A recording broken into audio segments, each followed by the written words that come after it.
शंभूपुर गांव में गर्मी अपने चरम पर थी। सूरज आग बरसा रहा था। उसी गांव में गिरधर नाम का एक गरीब आदमी रहता था। गिरधर का परिवार गर्मी से बहुत परेशान था। उनके पास कोई ऐसा साधन नहीं था जिससे उन्हें उस जानलेवा गर्मी में थोड़ी राहत मिल सके। उसी गांव में एक धनी व्यापारी रहता था जो बहुत ही लालची और चालाक था। एक दिन व्यापारी अपने व्यापार के लिए शहर जा रहा था। तपती धूप में चलते चलते उसका घोड़ा थक गया और उसने एक पेड़ के नीचे आराम करने का फैसला किया। सफर के दौरान उसकी सोने के सिक्कों से भरी कीमती थैली कहीं गिर गई। उसने घंटों अपनी थैली तलाश की मगर थैली का कोई पता न चला। उसने गांव में घोषणा करवाने का फैसला किया। सुनो सुनो सुनो, शंभूपुर के लोगों, जरा गौर से मेरी बात सुनो। व्यापारी उद्यम सिंह की सोने के सिक्कों से भरी थैली कहीं खो गई है। जो भी गांव का आदमी सोने के सिक्कों की थैली को तलाश करके व्यापारी जी को लाकर देगा, उसे 10 सोने के सिक्के इनाम में दिए जाएंगे। इस गर्मी में अपनी किस्मत आजमाओ और जल्दी से उस थैली की खोज शुरू करो। अरे ये व्यापारी हमें क्या मूर्ख समझता है जो इस जानलेवा गर्मी में हम इसके सोने के सिक्के की थैली ढूंढते फिरें। और अगर मान भी लो कि किसी गांव वाले ने इसकी थैली तलाश करके इसे दे भी दी तो यह उसे एक सोने का सिक्का भी नहीं देगा। ये सब उस लालची की चाल है। तुम सही कहते हो भाई। अगर मुझे इसकी थैली मिल गई तो मैं कानों कान किसी को खबर भी नहीं होने दूंगा और अपना बोरिया बिस्तर बांधकर किसी दूसरे शहर में चला जाऊंगा। पूरे 2 दिन गुजर गए लेकिन व्यापारी की सोने के सिक्कों की थैली का कुछ पता न चला। वो घोषणा करने वाले से कहने लगा, मेरी वो थैली मेरी जिंदगी भर की कमाई है, मेरे खून पसीने की कमाई। सालों तक मैंने रात दिन मेहनत की, तब जाकर वह सोने के सिक्के इकट्ठे किए थे। मुझे नहीं लगता कि इस तपती गर्मी में कोई मेरी थैली को ढूंढने की कोशिश करेगा। अगर किसी को थैली मिल गई और उसने ईमानदारी से लौटा दी तो मैं उसे एक सोने का सिक्का दे ही दूंगा उसकी मेहनत का। लेकिन अगर किसी ने चालाकी करने की कोशिश की तो मैं उसे बख्शूंगा नहीं। जी व्यापारी जी, आप बिल्कुल चिंता मत कीजिए, आपकी थैली आपको जरूर मिलेगी। मैं पूरे गांव में जासूस फैला दूंगा। जैसे ही वह थैली किसी को मिलेगी वह तुरंत ही हमें बता देंगे। उधर गिरधर की पत्नी सौम्या पड़ोसन शगुन के साथ अपने घर के बाहर बैठी थी। राधा, इस बार की गर्मी तो जान लेकर छोड़ेगी। ऐसी गर्मी मैंने अपने जीवन में कभी नहीं देखी। मेरे घर में पानी की एक बूंद नहीं बची और बच्चे प्यास से तड़प रहे हैं। मेरा मन करता है कि मैं इस गांव को छोड़कर कहीं और चली जाऊं। शगुन, मेरे दिल का दर्द भी तुझसे कम नहीं। इस गर्मी की वजह से ना दिन गुजरता है और ना ही रात कटती है। गिरधर भी दिन रात इस गर्मी में खेतों में लगा रहता है। दोनों इतना बतिया ही रही थीं कि तब तक गिरधर आवाज लगाता है। आवाज सुनकर सौम्या घर के अंदर आती है। आप आ गए जी, आप इतनी मेहनत करते हैं फिर भी घर में बस 2 रोटी नसीब होती है। आप अपने मजदूरी के पैसे क्यों नहीं बढ़ा देते? तुम ठीक कहती हो सौम्या, मैं आज से अपनी मजदूरी के पैसे बढ़ा दूंगा। एक दिन के काम के लिए इतने पैसे तो मिलने ही चाहिए जिससे हम एक दिन का गुजारा अच्छे से कर सके। दोनों आपस में बात कर ही रहे थे कि उतने में गांव का जमींदार गिरधर के घर आता है और गिरधर से कहता है, गिरधर, खेतों में पानी की सख्त जरूरत है। इस गर्मी ने सब कुछ सुखा दिया है। तुम तालाब से पानी लाकर मेरे खेतों को सींचो। मैं कुछ दिन के लिए बाहर जा रहा हूं, मेरे लौटने तक काम पूरा कर देना। जमींदार जी, मैं आपका काम करूंगा, मगर इस गर्मी में तालाब से पानी लाना आसान नहीं है। धूप में मेरा शरीर जल जाता है और तालाब तक पहुंचते पहुंचते सारा दम निकलने को हो जाता है। इसीलिए जमींदार साहब, अब मैंने अपनी मजदूरी बढ़ा दी है। एक दिन के काम के लिए 2 अशर्फियां देनी होंगी। मेरी मेहनत का यही हक है ताकि मेरा परिवार भूखा ना सोए। 2 अशर्फियां? ये क्या मजाक है गिरधर? कहीं तू पागल तो नहीं हो गया है या तेरा दिमाग घास चरने गया है जो एक दिन में डबल मजदूरी कर दी। 1 अशर्फी में गांव के बहुत से लोग काम करने के लिए तैयार हैं। मैं तो तुम्हें मेहनती और ईमानदार समझता था, मगर तुम तो लालची निकले। तुम्हें 2 अशर्फियां कोई भी नहीं देने वाला एक दिन की मजदूरी की। तुम भूखे ही मरोगे।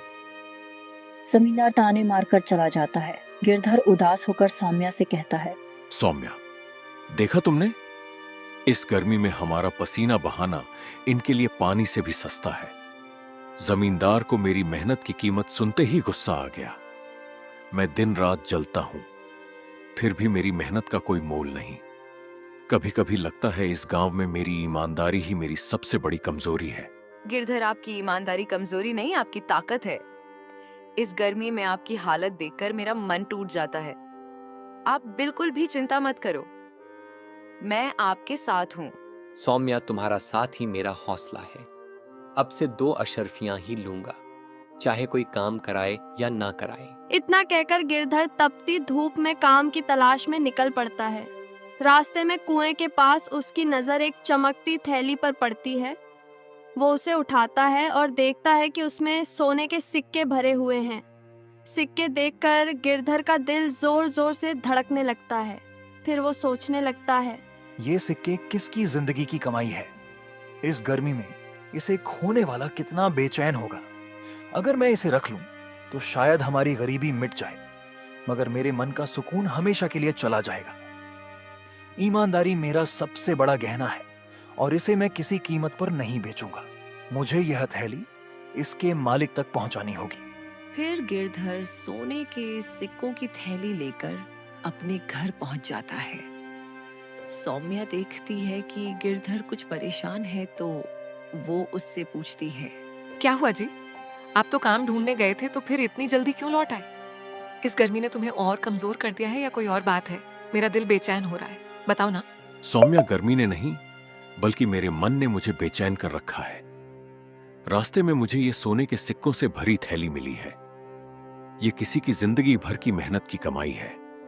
इसे खोने वाला इस तपिश में कितना रोया होगा, ये सोचकर मेरा दिल कांप रहा है। जिस किसी की भी ये थैली है, मैं उसे ये थैली लौटा दूंगा, वरना मेरी आत्मा मुझे कभी माफ नहीं करेगी। ये आप क्या कह रहे हैं? जी पाई हुई चीज भी कोई वापस करता है क्या? अरे ईश्वर ने यह सिक्के हमारी गरीबी को देख कर दिए हैं। ये सोने के सिक्के हमारी जिंदगी बदल देंगे और हमें इस गरीबी से छुटकारा मिल जाएगा। अब और नहीं जीना मुझे ऐसी जिंदगी जहां हर चीज को तरसना पड़ता है। लेकिन सौम्या, हम किसी दूसरे का धन कैसे रख सकते हैं?